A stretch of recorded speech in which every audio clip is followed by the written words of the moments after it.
Hey everybody, it's Secondhand Dan coming to you from the Penny Pincher thrift shop land. I've got a little project. Something has just arrived at the front door. I heard my camera alert go off, so I said, oh, is that the mailman? Let me go check it out. Well, what it was the UPS man, and this is what he brought. This was ordered through Amazon, so more often than not, you have an Amazon truck delivering such an item, but this is one of the bigger things I've ordered through Amazon, so it came on a UPS truck. Well, of course, the obvious thing is there's a big hole in it. So I hope that doesn't mean there's damage inside. I just got done pulling some tape off of it after I brought it in. And I said, well, let me bring some viewers in on this. So I pulled some tape off. It was going across it here, and there was some extra pieces down there. And it doesn't look like it's been opened.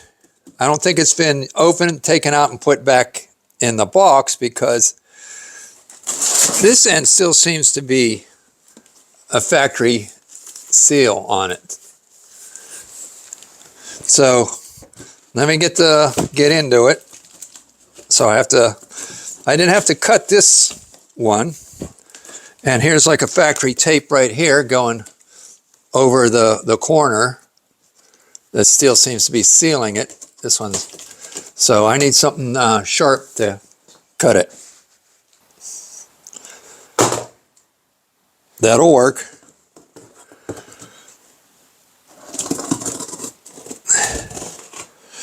I'm trying to do it through the eyes of the camera, so makes me look a little more inept. Okay, put those down.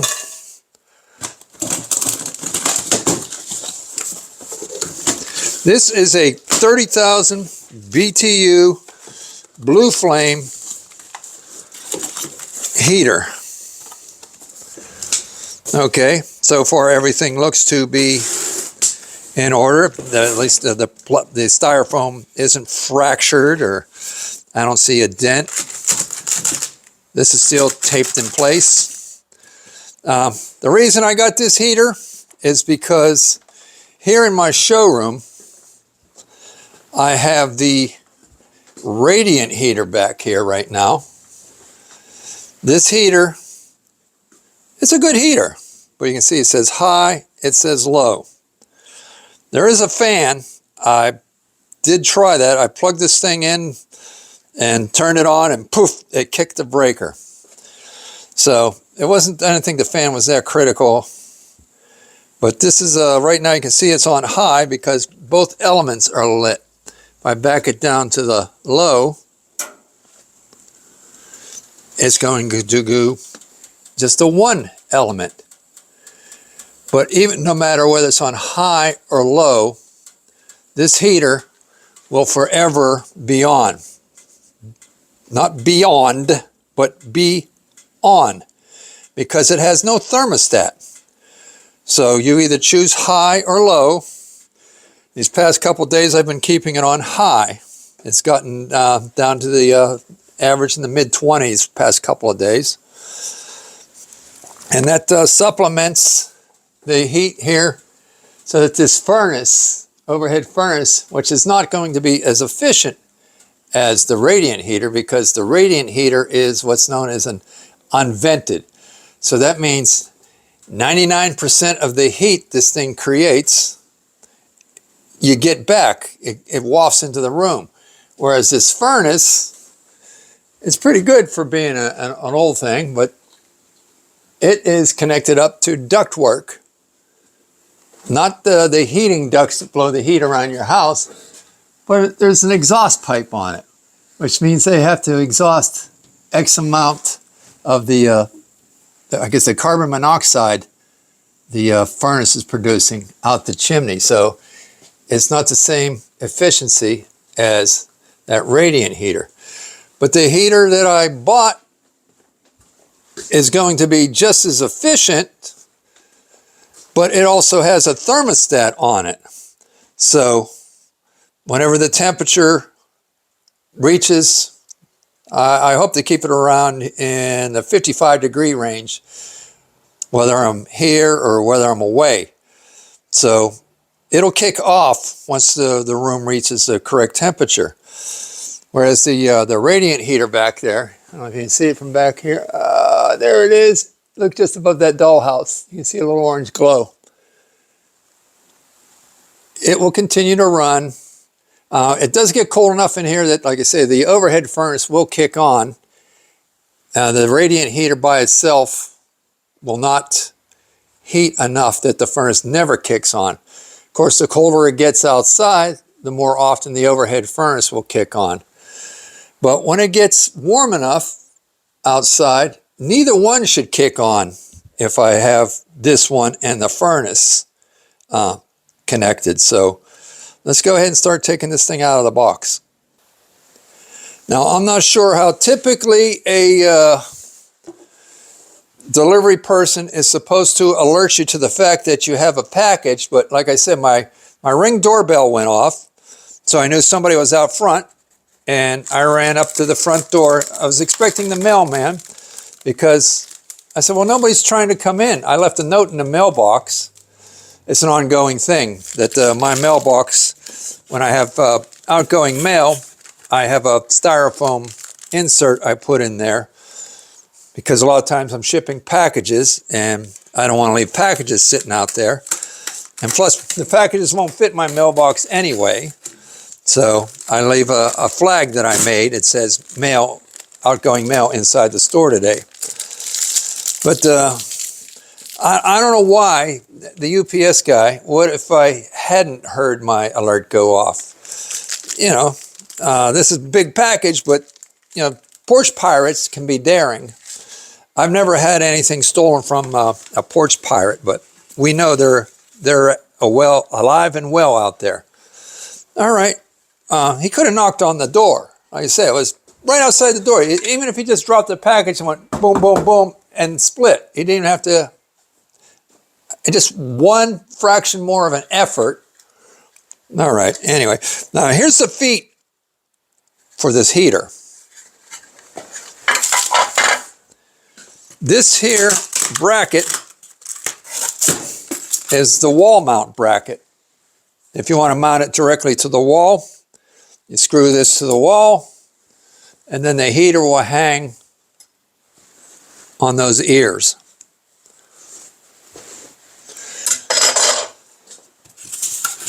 Nice chunks of styrofoam. Like I say, everything's starting to look good here. I don't know how you managed to get a hole punched in your box like that.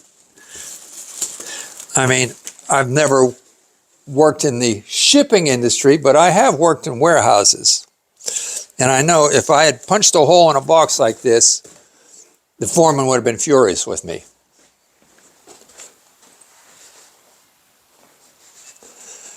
Another reason this heater is an upgrade from the infrared is the infrared is like only a 15,000 BTU. So this is a 30,000 BTU. So it should be easier for it to stay, I want to say, higher up in the curve before the furnace in the showroom kicks on. Yeah, it's a little slippery trying to get this thing out of here. I don't know if I can just grab it by the bag.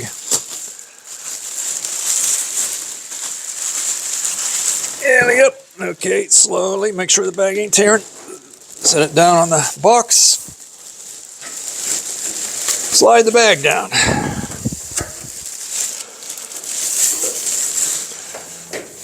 No dents, no scratches. All right, let me show you.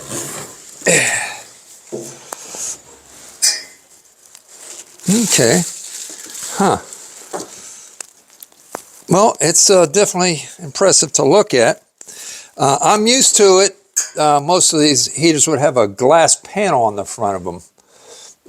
This one does not. It's not necessary. I think the radiating heater back there doesn't have a glass panel on it.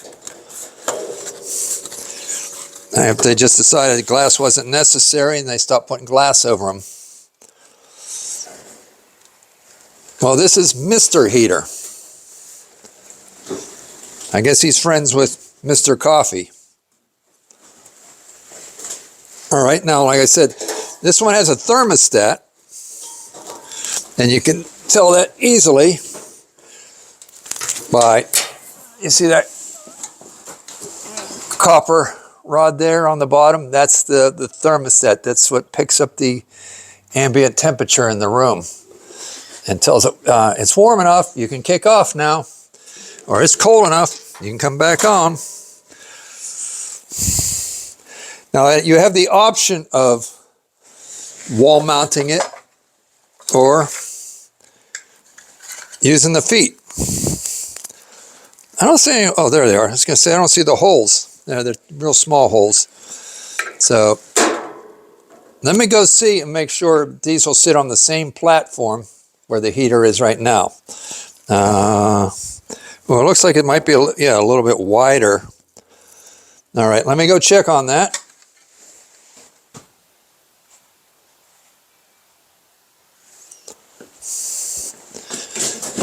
All right, well, if I measure where those holes are for the feet, I get 23 inches.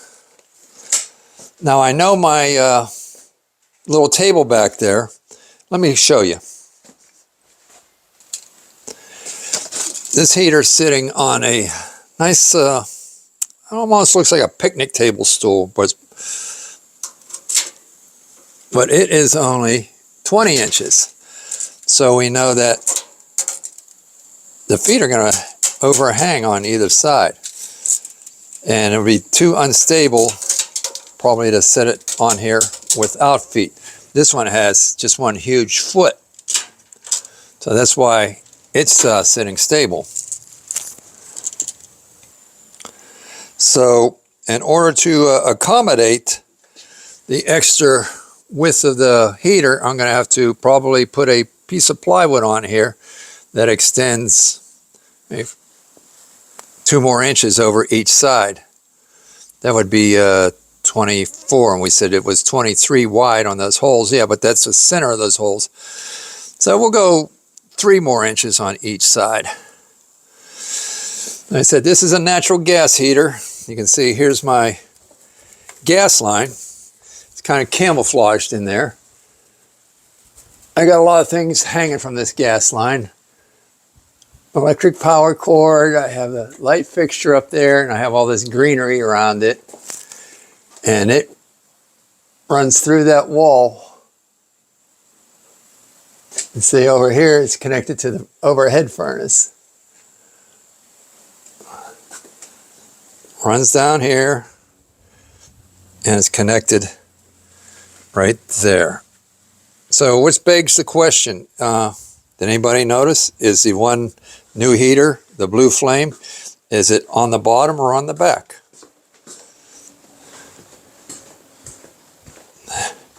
Is that blue label covering it up? Warning, natural gas. Yep, it's underneath there.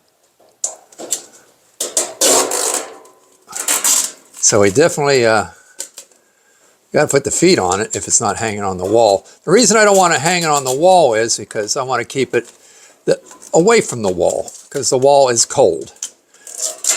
And plus, I like the idea of being able to possibly just put it away for the warmer months. So, well, I guess it'd be easy to just lift off the bracket off the wall too. But anyway, for years I've used that table and I like it. So I've got to get the right adapter to go in here. I've got a box full of those. Now these feet go 1 inch past the holes on the bottom. So we know that we said to the center of the holes is 23 1/4. So 24 1/4, 25 1/4. At the very least, but we may as well go for 26. So I'm going to need a piece of wood cut to go on top of that little table back there where the heater is, to be at least 26 feet wide, which will leave like 1 inch on either side of those when it's sitting on there. So let's go see what we have in our wood stockpile.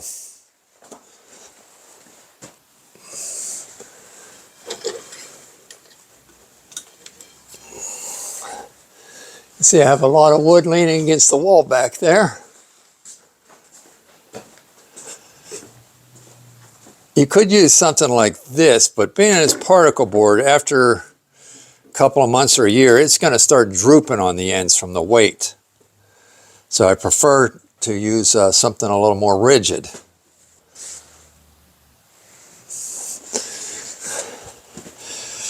All right. Piece of 3/4 inch plywood would be nice. Even a half would work. I'm seeing that I have some, but you hate to rip those right down the middle in case you need a wider sheet for something else. You usually try and find something that's already close to being this size. Here's a slab here.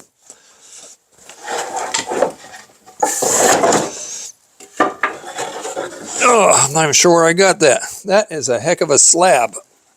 Oh, that looks like it's 2 inches thick. It's definitely more than wide enough. It's going to make a great tabletop for something someday, but being that I can just set it on top of that other table, I don't have to do anything other than just set it on there. Don't have to cut it. And if I ever need it in the future, I can always find a substitute for this. Because a lot of times I do have a narrower piece of 3/4. All right, guys, look what I found. Nice piece of 3/4. And I've got wood stacked all over the place here. I've got this bunch here. I've got a bunch just around the corner there. I got another bunch a little bit further down the hallway. And that's where I found this. And this piece takes me back.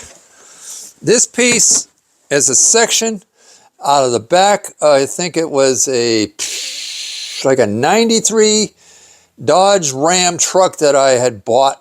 And the last owner had the whole bed, had a cap on it, and the floor and the bed was covered with plywood and styrofoam. I guess he was using it as a camper of sorts, because it still has staples in it and little pieces of styrofoam. So I've been using this wood up for, geez, over 20 years I've been using pieces of this wood for various projects. So I'm going to trim this down to a more, I guess, inviting size for that heater to sit on, because I know right now it's more than long enough. We said we needed at least 26, and this is 36. So I'm going to trim it up a little bit because it's probably too big of a footprint to sit on top of that table and not get in the way.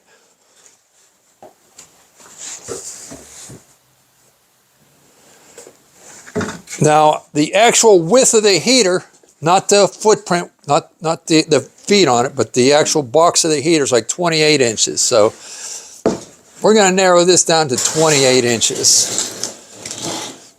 Or I should say shorten it down to 28 inches. So we'll cut off the least square side. That's in case I ever need this piece of wood for something else, you know. Well, that or you cut off the most ugly end. And I think I got a winner here. This side's got knots on it. Little pieces missing out of the surface. So we said 28 inches. 28. Let me get a carpenter's pencil here. 28 is great.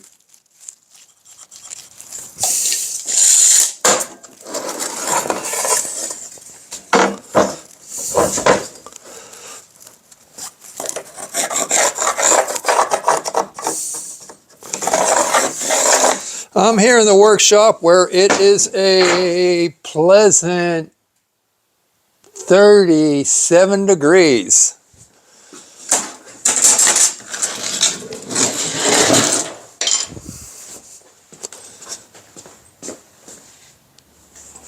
Now, I remember when I was younger, back in my mid-20s maybe, a circular saw was a big deal for me to own one. You know, something I had to hope that say, someday I'm going to get me a nice circular saw. Well, since I've entered this line of work, buying and reselling, there has been no shortage of circular saws that come my way. So it's usually just a matter of maybe upgrading. I say, oh, okay, well, keep the best, sell the one that's not as great. So I still end up with a couple of circular saws in my inventory. I'm not even sure what happened to the initial one that when I was younger that I bought, you know, thinking this is going to be my saw for the rest of my life, but I may still have it. Okay, here we go. Measure twice, cut once, right?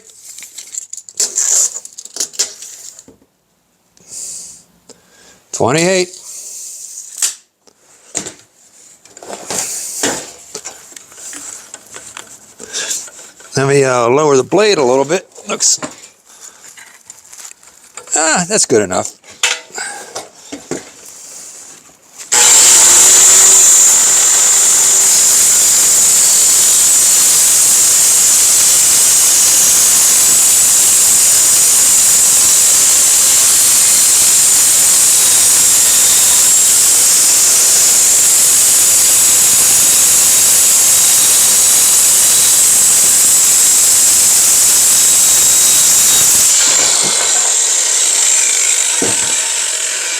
Well, that put up a little bit of a fight.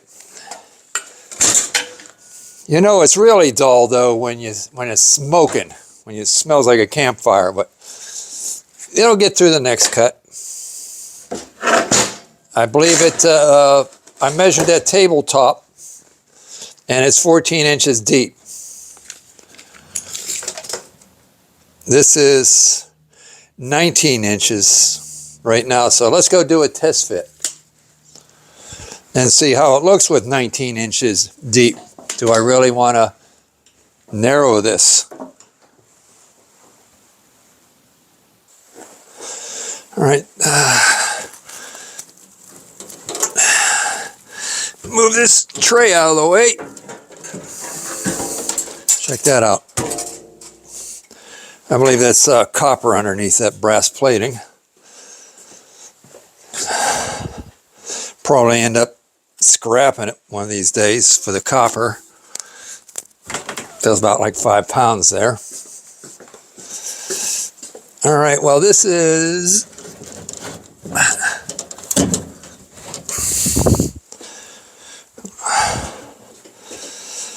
I think it's too wide. So I'm going to trim it down.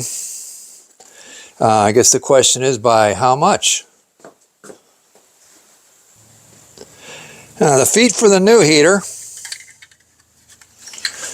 11 inches.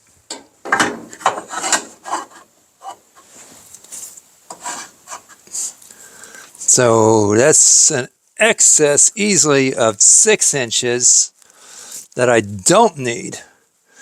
But to split the difference and leave like an inch behind and an inch in front of the foot, if I take 5 inches off of this. So let me rip 5 inches off.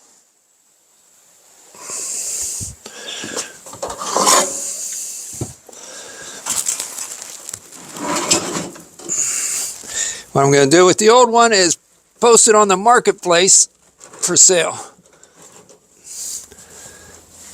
I'm going to probably start out by asking $100, being that we are in a cold spell right now. And I'm sure somebody we'll see what kind of response I get, whether or not I have to lower the price or not. But it's a good heater. If you're into the radiant heater and you're there to raise and lower the heat range and to shut it off when you don't need it. But like I say, the thing is, if I go away, even though it could say, oh, it's going to be in the 20s and 30s for the next month, we could end up having a warm spell where it's in the 50s outside for a week or two. So for me to have this heater going needlessly when I could be saving money by having one with a thermostat that's going to kick off, that'll help pay for the heater.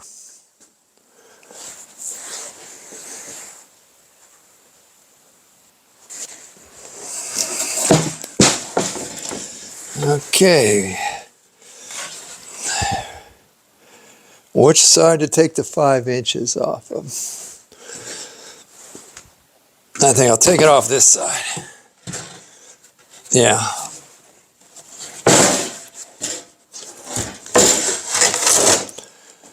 Five inches.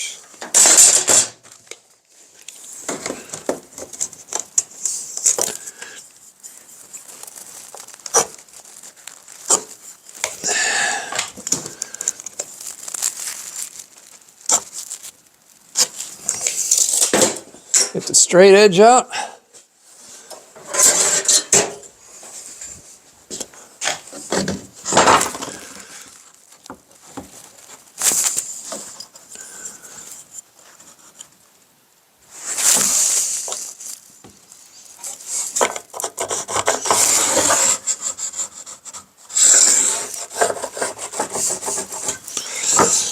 I always like to say, do like Jed and clamp it.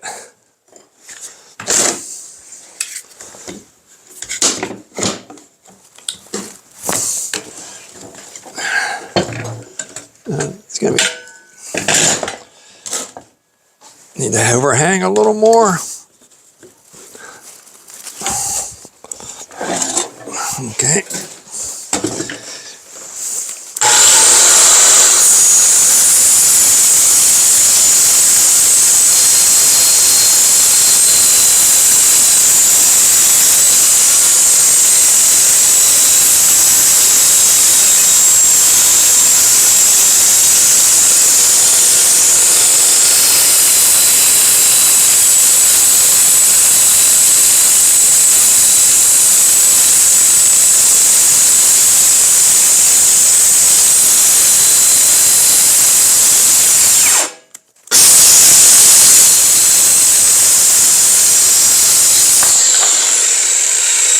Always got to watch that last inch that the board don't swing down and drop right on your toe.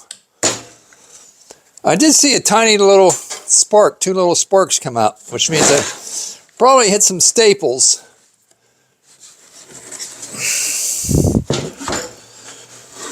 Let me go ahead and pull those staples out, just so they don't get in the way in the future.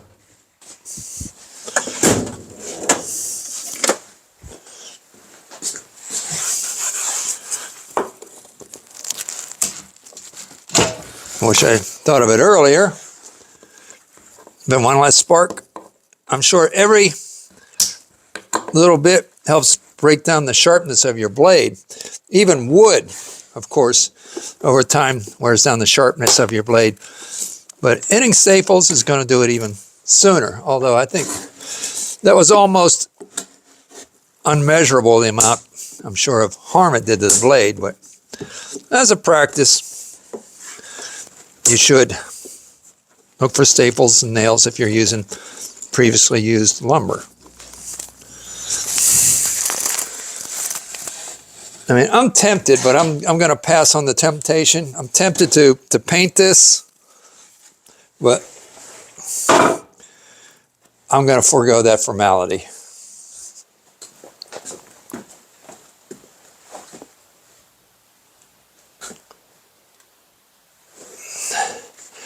All right, well, this is going to be home base for this heater. I said it'll have the feet, and the feet will sit on the board. And this board will sit on the table back there. I actually had a similar situation with a big screen TV. I think it was like a 55-inch TV, and I wanted to put it on top of a dresser, chest of drawers, and the chest of drawers was like this wide, and the TV's feet were like out to here. So I didn't actually use wood, but what I had was like a concrete board, like it looked kind of like siding on the one side and flat on the other, but I cut that and it sticks out this far over each end of the dresser, and the TV is able to sit on there, and it's been that way for well over a year. And that one I did paint black because it's in our living quarters. All right, take this back to where the heater's at. Well, I've run into a bit of a snag. The gas line. This one here comes right in the back. On the new heater, it's going to be coming up into the bottom. This gas line, as it is, just barely reaches the heater. So what I need to do is go up here and take this pipe out and replace it with a longer one, which will give me more length on this to go up underneath the heater. So not a serious ordeal, but didn't see that coming, but I can handle it. All right, well, to swap out that pipe, I'm gonna need some tools. Got 2 pipe wrenches here and a large adjustable. So now I have to shut the heat off. Down to low, down to pilot. This has a pilot position, but like I say, if it's on in the pilot position, it's never going to kick on when it gets colder. You have to do it manually. All right, go into the off position, and the pilot is out. I do have a valve up here. I can shut the supply of gas off. Get my adjustable wrench.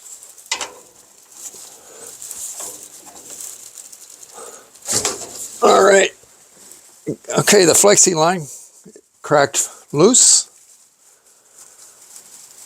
A lot of times you go to undo your flexi line and you end up turning the pipe. Okay. I'm going to need something to stand on now.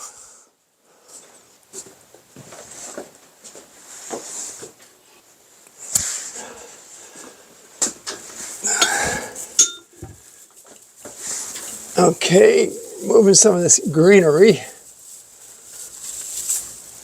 the camouflage. Now my first thought was take this and replace this piece of pipe here. Well, I'm still concerned if I do that about how much line I will actually have, flexi line, to reach the bottom of the heater. So rather than just replace this, I think I'll get a coupling, take this nipple off here and get a coupling and join that onto there, and then put that nipple on the end here to ensure that I have enough length to go up underneath my new heater. All right, here's my threaded coupling. I'll thread onto here. And that'll thread onto that little stubby coming out there. And then I'll take that nipple off the stubby up there and put it on here. So that'll bring my length down to about there, and that should be adequate. All right, let's see if this nipple's gonna spin off here. Now I may as well put a pipe wrench on the short piece of pipe. Now this is the longest piece of pipe I have available, unless I get something that's feet long, and I don't want to, you know, I don't want to go to the store, or I don't want something that's 3 feet long. I'm kind of hunched over here.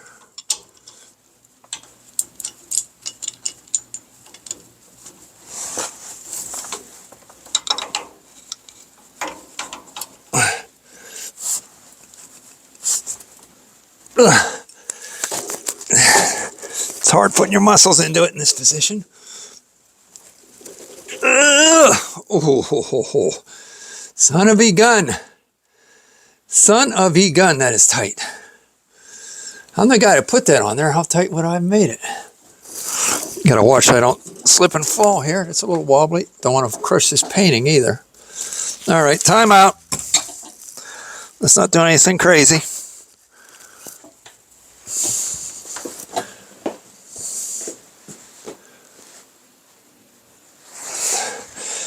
Okay, I'm going to switch from this adjustable to this pipe wrench. It's a little longer. Get a little more leverage.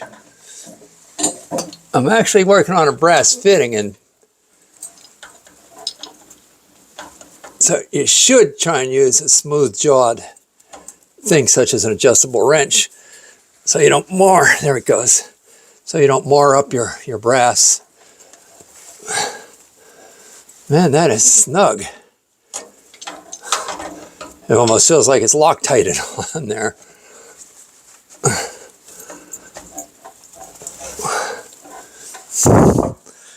Oh, my arms are getting noodly. Marking overhead and far out of reach. There it goes. Okay. Switch to the adjustable now. It's not as heavy.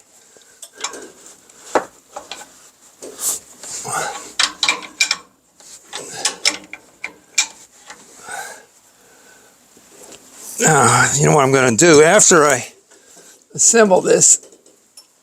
I think I'm going to add a little more support because we're adding more weight to this. So maybe I should add a strap of some sort to support it. I think I will do that. All in the interest of safety.